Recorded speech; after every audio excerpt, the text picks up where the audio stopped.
Hi guys, welcome back to another Unity Touch tutorial. My name is Devin, and today we're going to be creating touch joysticks using the Canvas UI system in Unity. Now this video was recorded in Unity 4.6, but everything I show you can be done in Unity 5 and all future versions of Unity that still have the Canvas UI system. Now these joysticks will be usable for any purpose that a regular joystick can be used for, but in this video we will make two joysticks that do two different things. One joystick will move the player, and another joystick will rotate the look camera. So in effect, we will be making a first-person camera controller for mobile devices. Now before I begin, don't forget to like and subscribe, follow me on Facebook, Twitter, Google+, all that stuff.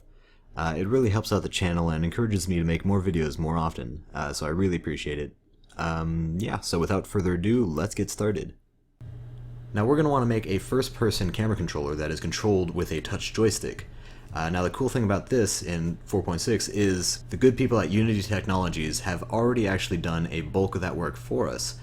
So we're going to be able to just download some of their sample assets and start building off of that to add all the functionality that we need. But this is a really good base. So searching the asset store for sample assets beta for Unity, well, depending on when you watch this, they might remove this beta and, have changed a few things, but for now this is what we're going to work with. Right, so download it, hit install, which is this button. I've already done that, and now we'll get to the fun part where we pick what we need to go in our project. And I'm not going to grab everything, I'm just going to grab a few, a few things that I know that we'll need to make the touch joystick controller. So we won't, well actually let's just hit none, so nothing's selected right now. I'm gonna scroll, well I'm gonna close this one, and here we go, we're gonna want, what are we gonna want? We're gonna want this prefab. Don't need any of the third person stuff. And we're also gonna want the scripts for that prefab. We're also gonna want this cross-platform input, but from this cross-platform input we're only going to be using the joysticks. So let's go ahead and grab this one. This dual touch mobile controls is not using joysticks, it's using two trackpads, so we're not going to focus on that right now. And then let's just go ahead and grab all these scripts. And we're also going to need this joystick and jump button textures. And then lastly we're going to need, let's see, what do we need? The utilities folder. Just grab the whole thing. Alright, so yeah, we're not grabbing much, we're just grabbing, what we need. So let's go ahead and import that. Alright, so now that it's all imported, let's go ahead and find that first person controller prefab and drag it in. I believe this one, yeah, this one has its own camera, so I'm going to delete the main camera that's created by default. So here's our player right now, and he needs, well, if we play right now, we are able to walk around with an Xbox 360 controller or keyboard and mouse. Right now I'm looking around with the mouse and moving with the keyboard. But if we plug in, let's see, grab our cross-platform input and drop it in, you see nothing shows up, and that is because we are on the web player mode. So if you open up your build settings with Control-Shift-B and switch it to something that is mobile like Android and say switch platform, then you should see, let me hide this ground real quick, you should see the joystick and jump button pop up. And real quick, I'm just going to create a material for the ground to make it darker so we can actually see our buttons. There we go. One more thing that we need is in the hierarchy panel, hit Create UI Event System.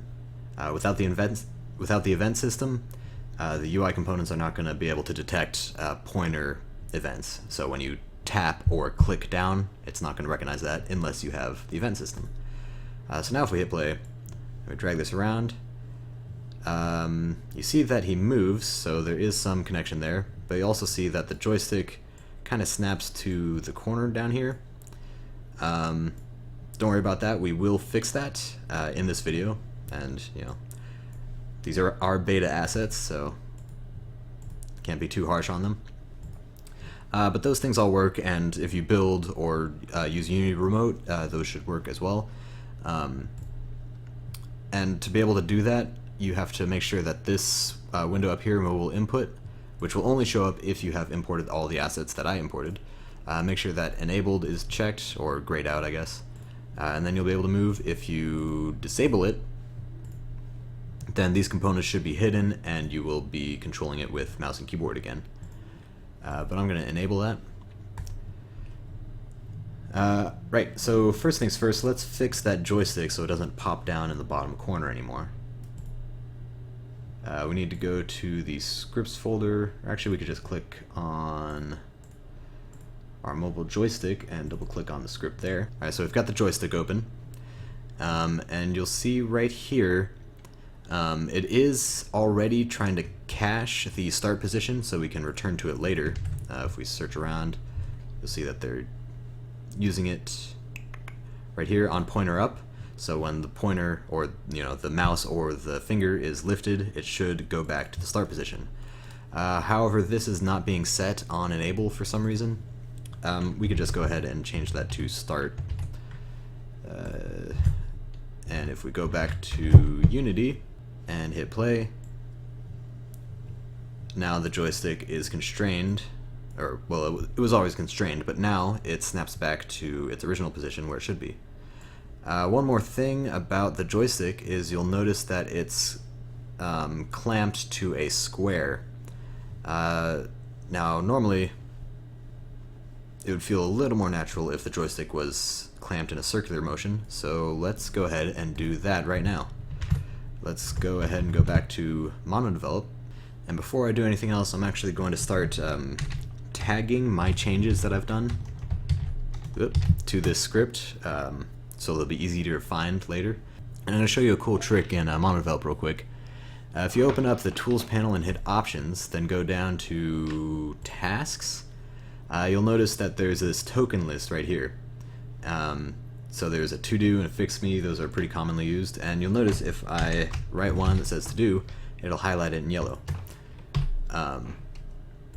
So let's go to Tools and let's create a new one called decurry, and add it and hit OK, and now all the things that say decurry are going to be highlighted in yellow, so they'll be easier to find. They'll also show up down here in this little tasks bar. Right here it'll show the comments, and you could double click on it to jump right to it. So say I'm like down here or something and I want to go to that one, it'll pop me right to it. Alright, so now let's go back to clamping the joysticks to a circular motion rather than a square one. So that will probably happen on drag. It looks like they are clamping the X and the Y individually, which is why we're getting the square motion. Instead of clamping them individually, we're going to want to clamp them based on their magnitude, the vector magnitude. So there's actually a function in Unity called vector3.clampMagnitude right here, and it takes an argument of a vector3 and a float for max length. So let me just encompass all of that. So that'll be our vector3, and our max length will be the movement range that they are limiting it with right here. And we're actually going to want to, let's get rid of all of these start position add-ons and just add it on over here after we've done our clamping. Whoops. So this will clamp it to a certain magnitude, and then we'll just offset it by its start position so it doesn't go back to that right-hand corner. And since we are clamping it down here based on magnitude, we're not going to need these individual clamps anymore. So let's just get rid of those. And let me tag this up. Alright, so let's go back to Unity and give that a go. And close the console. And let's see. Yep, there we go. It is limited in a circle. It is clipping down here a little bit, and we can fix that if we go over to this movement range and decrease it to something else, like 50. 50 seems a little low. Let's say 64. Yeah, that's fine. Unity has also, like, the people at Unity have made a few pretty cool exposed variables here. So there's, say you only want a slider that goes horizontal. It doesn't work when you're already running, so you have to set it before play mode goes and then hit horizontal, and now you will only get a horizontal slider that'll move your character left and right. Or, you know, same for vertical. Now, just so you know, the first-person controller, like we're setting it up now, is not the only way that you can use the joystick. The joystick is actually doing something pretty cool right here with these vertical axis name, horizontal axis name. So when you move this thing horizontally, it's actually returning a value between 1 if it's all the way over here, and a value of -1 if it's all the way over here, and 0 if it's in the center. And as long as you have this cross-platform input, you can have any script access that value that it is sent. So, you know, to demonstrate this, let me just create a... Let's see, where are you? Oh, it would be in the first-person controller. So in here, they're using cross-platform input dot get button down and cross-platform input dot get axis horizontal and get axis vertical. Now, for those of you who have been messing around in Unity a lot, this will look familiar as just input dot get axis or get button and all that stuff.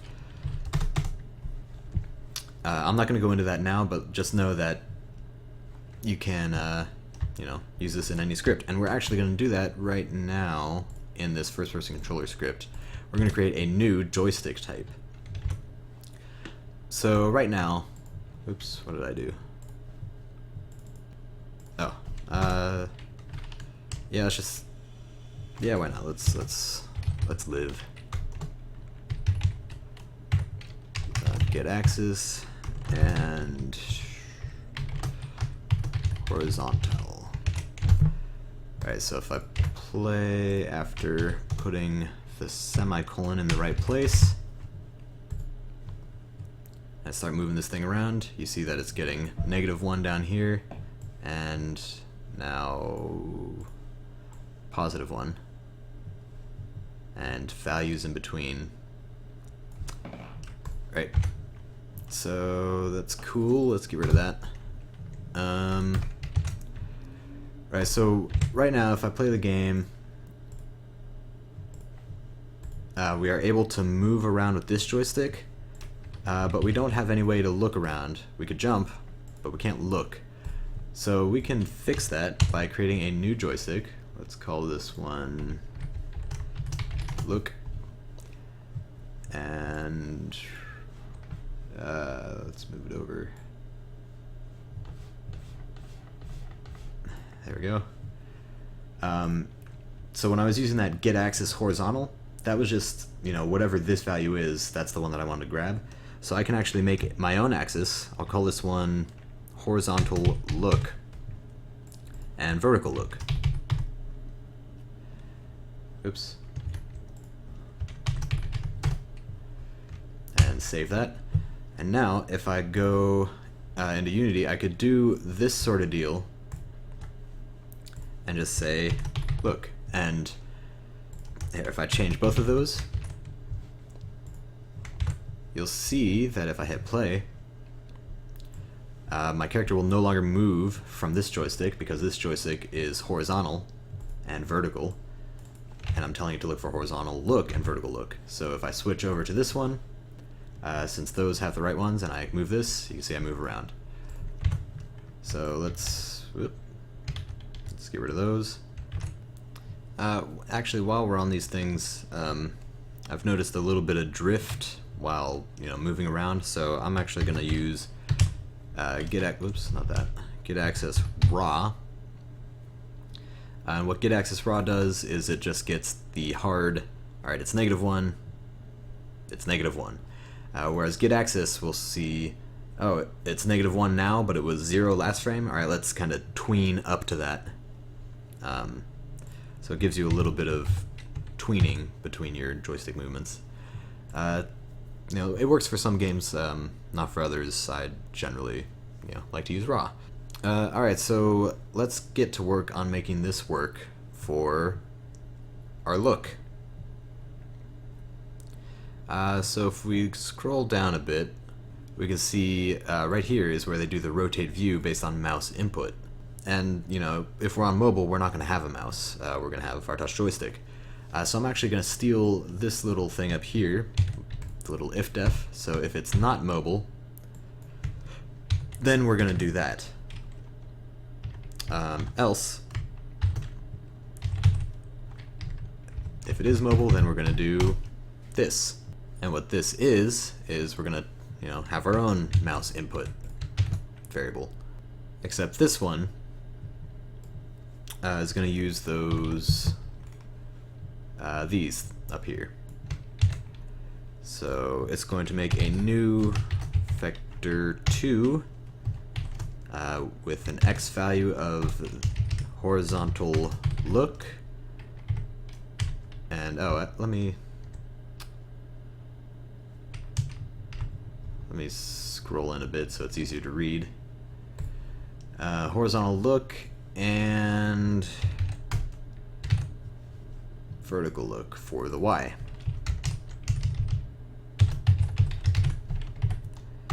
And close that off. Next up, we're going to take that input and apply it to our camera. Actually, let's play this and see what happens.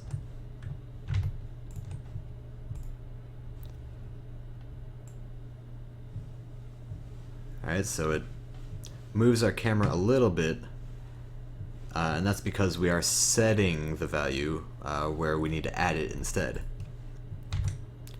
So let's hop back to monodevelop, and down here where we are setting the the camera transform dot local Euler angles, instead of setting it equal to that, we're going to want to add it to that.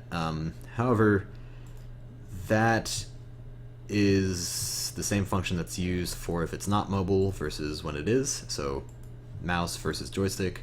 The mouse needs it to be set equal to, so let's just grab that and put it in here, and then let's also put our own custom one in here, and add the plus. Now let's see what happens. Alright, so that moves up, that's cool. Where is our camera? Alright, so it moves up, and it kind of gets stuck. Now the reason for that is that Euler angles can get a little finicky, especially when you reach like 90-degree increments. It'll start flipping axes and doing all kinds of weird stuff. So we're going to have to do a little bit of stuff to control our angles so we can't get locked. So we're rotating on our x-axis to go up and down. I'm going to cache the camera's x position or x rotation on this frame, and we're going to do a whole bunch of checks on it and just see what we can do to limit it. So camera transform Euler angles dot x. And let's start doing all those checks. So we're going to need to check if the camera.x rotation is greater than 280. Let's say we don't want it to go over 280 degrees. Because if we click on here and we start rotating our camera, you'll see that it's at 339 right now. It starts right here at 360 degrees. And if you go down, it resets to 0 and starts going 1, 2, 3, all the way up to 90 over there, and all the way up to 270 up here, and 270 is where we get stuck. So we're going to want to limit it before it gets to 270, so 280 is a good place. So if it's greater than 280 and the camera.x is also less than or equal to 360, which is, you know, flat, no rotation, then we're going to want to allow him to look up. So before I add all the other conditions, let me just show what we can do. We're also going to need this guy to be local for mobile and non-mobile. There we go. And he's also going to need the plus, otherwise our X is not going to, we're not going to rotate horizontally correctly. Also, instead of using this Euler angles plus business, let's go ahead, actually first we're going to need to add this in here. Oh, actually, this isn't going to work because we start off at 0 rotation, which doesn't fit here, so let's go ahead and add in an OR statement. Actually, hang on, let me show you, just so you can see firsthand that it doesn't work. If I hit play and start moving this, we're not going to be able to move in the X rotation because our rotation is 0. However, if I move it up to 360, oh look, so yeah, Euler angles are weird. 360, it gets set to 1. Alright, there we go. Alright, so if it's already in this zone, then we could start moving it around, and it limits itself at 280, and we're still stuck, and that is because if we go back to our script, once it is outside of the 280 range, we're no longer allowing it to rotate. So we're going to need to add a whole bunch of other OR statements in here to account for all the different angles that we can have. So I'm just going to bang these out real quick. So we're going to need camera X to be greater than or equal to 0. If it's in that range, then we will also want to be able to rotate, but it needs to be between that and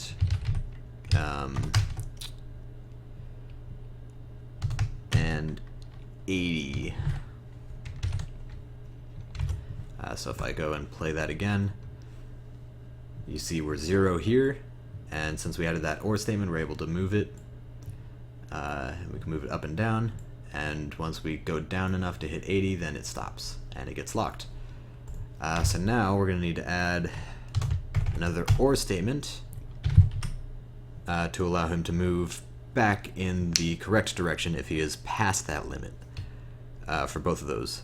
So in these, if we're between this range or this range, we're going to allow him to move in the in the positive and negative rotation directions. But down here, we're going to want to limit it to say if we're past those ranges, we're only going to want it to be able to move in one direction.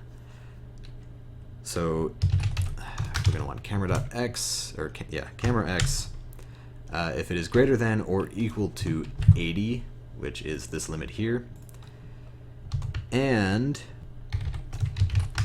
it is less than 180.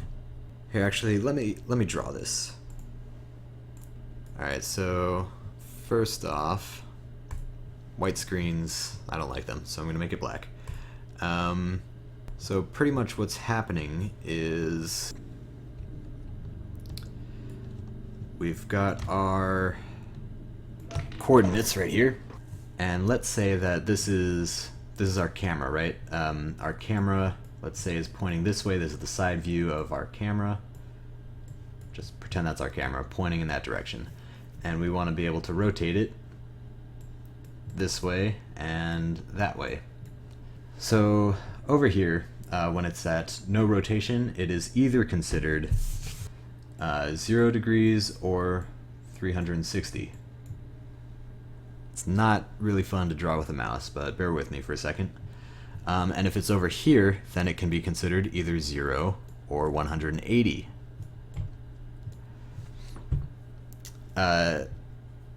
So it is considered to be, or actually negative 180 is what this would be. So right here, from this range,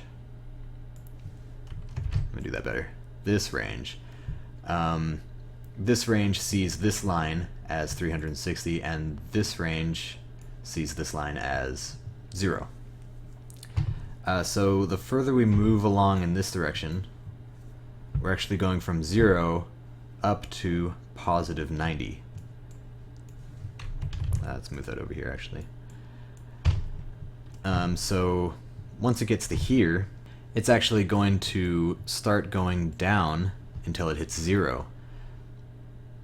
So, you know, this is 0, and then 45 over here, and then 80 over here, 80, and then we hit 90, and then it flips some other angles, and it also starts counting backwards again. So this is also considered 80 degrees. So that kind of throws a wrench in our designs, so we got to be really careful in how we rotate this thing. Yeah, so now in this range, as we move in this direction, we're actually going from 360 down to 270 over here. Let's move it over here. 270. And once we hit 270, then we lock up, just like we lock up down here. So we want to limit it right here where it hits 280. 280. So it goes from 360 all the way to 270, and then once it goes back in this direction, then it's still going in the negative direction until it hits negative 180. However, if it's in any of these ranges back here, between here and here, we're only gonna want to allow it to move in that direction if it's in this quadrant, or in that direction if it's in this quadrant. The reason for that is, you know, once we hit here, this check is no longer going to be valid, and we're going to officially be in this zone. So once we're in this zone, we don't want to go further back, we're only going to want to move in that direction, and, you know, vice versa for this one. So that's what these limits are doing. Hopefully that made sense. If not, play around with our joystick in this state without these limits, and you know, see what these values are doing. Hopefully that'll give you a clearer understanding of what all this business is. Right, so let's get back to the code. So we're going to want to limit it there, and in the other quadrant, which is CamX 180, and 280. Right, so this is not enough because we're still allowing it to move in both directions for all of these. So we're going to need to do one additional check for these guys. Oop, not dollar signs, ands, ampersands. We're going to want to make sure that we are moving in either the positive or the negative direction for either of these. So let's grab mouse input, the dot y. If our finger is moving up, and we're in this quadrant, then we're going to want to allow it to move. And if our finger is moving down while it's in this quadrant, then we're also going to want to allow it to move, but not if our finger is moving, you know, the other way. Right, so now that we have this massive check for angles, let's see if it worked. Alright, so we can move up, and we get limited there. We start moving down, and we can, and we get limited here, and we can move back up. So there we go. We got a working camera. But it's moving pretty damn slow, so I'm gonna add in a public variable up at the top. Actually, so Unity, they've written this kind of neat thing, serialized field private. So they're exposing private variables in the inspector. They're still private to this instance, but you could just mess around with it in the inspector, which is pretty neat. So I'm just gonna copy their format and change this to look speed,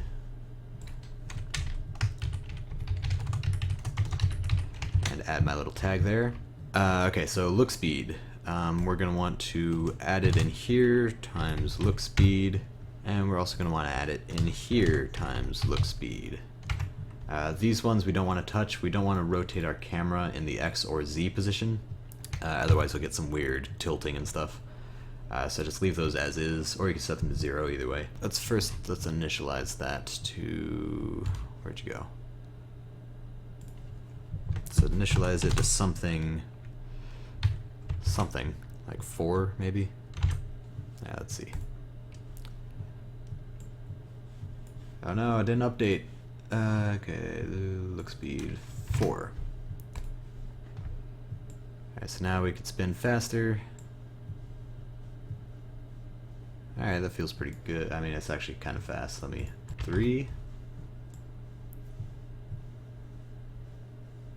Alright, now up and down feels kind of fast, and X and, or the horizontal kind of feels slow. So let's, I don't want to make 2 separate variables. I'm just going to go ahead and dampen the look rotation over here. So let's, I don't know, let's multiply it by 0.7. So the up and down rotation will be 70% of the horizontal rotation. And you can, that's optional. You don't need to add that if you don't want to. Yeah, that feels a little better. Alright, well, that is it. I guess I will go ahead and build this so you can see it on Android. Oh, gotta add that, and save it, and build and run, and I'll see you when it's done. So, we got it built. This is actually the second time that I built it. The first time my UI was really tiny, and so I had to apply Canvas scalar component. If you're seeing a similar issue where your UI does not quite match up with what you're seeing in Unity, I've got a couple of videos on the subject of how to make it scale properly for all screen resolutions. They're on screen right now. Just click on one, get that issue fixed. Alright, so here we are. We've got the jump button that works. You can jump up and down. We've got this joystick, which moves the player, and we've got that joystick, which rotates the view. And to demonstrate that we have multi-touch, we can touch both joysticks, move them around. The camera angle isn't too great, but here you can see that both the joysticks are indeed moving. There we go. Alright, so that is it. We have made a first-person controller using touch joysticks. So yeah, I hope it was helpful. Be sure to like and subscribe if it was. You could also follow me on Facebook, Twitter, Google+, all that stuff. My website, devonnation.com. I always list the, or I always post the code after we finished it on my website. If you have any tutorial suggestions that you'd like to see, tweet them to me at devonnation3d, or leave a comment in the video below. Yeah, that's it. So thanks again so much for watching, and I'll see you next time.